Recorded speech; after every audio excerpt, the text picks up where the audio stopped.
सहानुभूति के साथ चुनाव लड़ाएंगे। आप ही के एक नजदीकी हैं अब्दुल गनी, उनका जी। वीडियो वायरल है। जी जमीन कब्जाने का आरोप लग रहा है, एफआईआर भी हो गई है। जी जी। क्या कहेंगे उस सफाई में? देखिए, पहली बात तो ये है, जमीन का मामला तो देखो मुझे कुछ मालूम नहीं है। ये तो पेपर देखने के बाद ही, दोनों पक्ष के पेपर देखने के बाद ही, ये तो एक लीगल चीज है और एक मतलब उसमें जो भी होगा वो उसके बारे में मुझे बहुत जानकारी नहीं है। लेकिन गनी बिल्कुल पार्टी का भी कार्यकर्ता है, मेरा भी कार्यकर्ता है, इसमें भी कोई दो राय नहीं है। और एक बात ये है, जहां तक गिरफ्तारी का सवाल है, मैं आप लोगों के माध्यम से ये बात कहना चाहूंगी कि जो भी उसका किसी जिसके साथ भी विवाद हुआ, देखिए ना मेरा उनसे कोई विरोध है जो दूसरे लोग हैं, भाई वो भी मेरे वोटर हैं, वो भी मेरे लोकसभा क्षेत्र के हैं, मेरी उनसे कोई नाराजगी दुश्मनी कुछ नहीं है। लेकिन जब कोई छोटा मोटा मैटर होता है या कोई भी बात होती है तो जो जिम्मेदार व्यक्ति है उसकी जिम्मेदारी है कि अपने कार्यकर्ता की बात को सुने और उसकी मदद करने की कोशिश करे।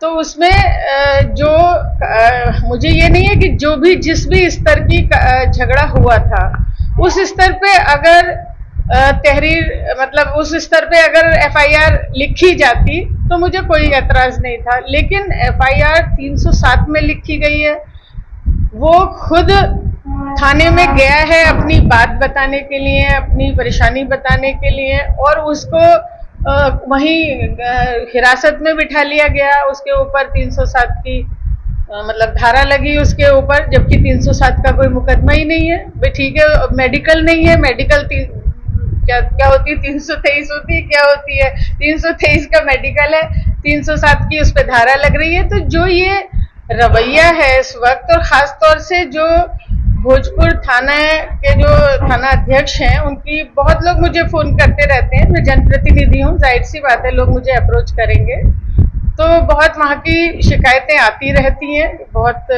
अब उन्होंने क्यों उसे, जब जो आदमी खुद थाने में गया है अपनी पीड़ा बताने के लिए, उसको हिरासत में ले लिया गया, उसकी बहुत ज्यादा बार बार पिटाई की गई और उसके ऊपर 307 का मुकदमा लिखा गया। जो जितना झगड़ा था उतना लिखा जाता तो कोई ऐतराज की बात नहीं थी, लेकिन इतनी बढ़ा चढ़ा के लिखा गया और क्यों मारा गया, इसके वजह से उस पर मतलब क्या महिषाती थाना अध्यक्ष की कोई भाई कोई लालच था उन्हें, कोई दुश्मनी थी, क्या बात थी, ये बड़ा प्रश्न चिन्ह है। और मैं उच्च अधिकारियों से वार्ता करूंगी और मांग करूंगी कि इसकी जांच हो और इसमें निष्पक्ष धाराएं रहें और बाकी धाराएं उसमें से कटें। और एक ये कई मीडिया वालों का मैं देख रही हूँ कि चाहे वो प्रिंट मीडिया के हों या इलेक्ट्रॉनिक मीडिया के लोग हों, उन्होंने उसमें ये बताया है कि वो सांसद का रुचिवीरा का मतलब पीए है, पीआरओ है, पीए भी बताया है और पीआरओ भी बताया। किस आधार पे बताया है, किस आधार पे बताया है, मैं जानना चाहूंगी। कोई लेटर दिखाए, कोई चीज दिखाए। हजारों कार्यकर्ता होते हैं, उसका मतलब ये नहीं है कि वो पीए हो या पीआरओ हो। मैं अपने वकीलों से इस बारे में मशवरा करूंगी, मैं इसीलिए यहाँ पे आई हूँ, और जो भी कानूनन कार्रवाई होगी शासन से, प्रशासन से मांग करूंगी। मेरी छवि को धूमिल करने का कुछ चैनलों ने, कुछ लोगों ने, चाहे वो संवाददाता हो चाहे संपादक हो, मेरी छवि को धूमिल करने की कोशिश की है। तो मैं उस पर जो भी होगा अपने वकीलों से मशवरा करके उस पर कार्रवाई कराऊंगी। मैम, एक फोटो जो है वो वायरल करा जा रहा है और जिसमें जो है जो आरोपी बताया गया है गनी, वो आपके साथ में जो है वो संसद के अंदर बैठे हुए दिखाई देता है। संसद में तो किसी का प्रवेश ही वर्जित है। आपको पता नहीं, पत्रकार हैं, आपको मालूम नहीं है कि वहां तो एमपी के अलावा कोई भी संसद के अंदर नहीं जा सकता है। वो कार्यकर्ता है, उसका सैकड़ों जगह मेरे साथ फोटो हो सकता है, उसका नहीं और बहुत सारे लोगों का हो सकता है। संसद में तो प्रवेश ही नहीं है, वर्जित है, कोई जा नहीं सकता है। आपकी पार्टी इस मामले में आपके साथ खड़ी होगी? तो मेरे साथ क्या मतलब, मैंने कौन सा जुर्म किया है? जमीन का मामला है ना, इसलिए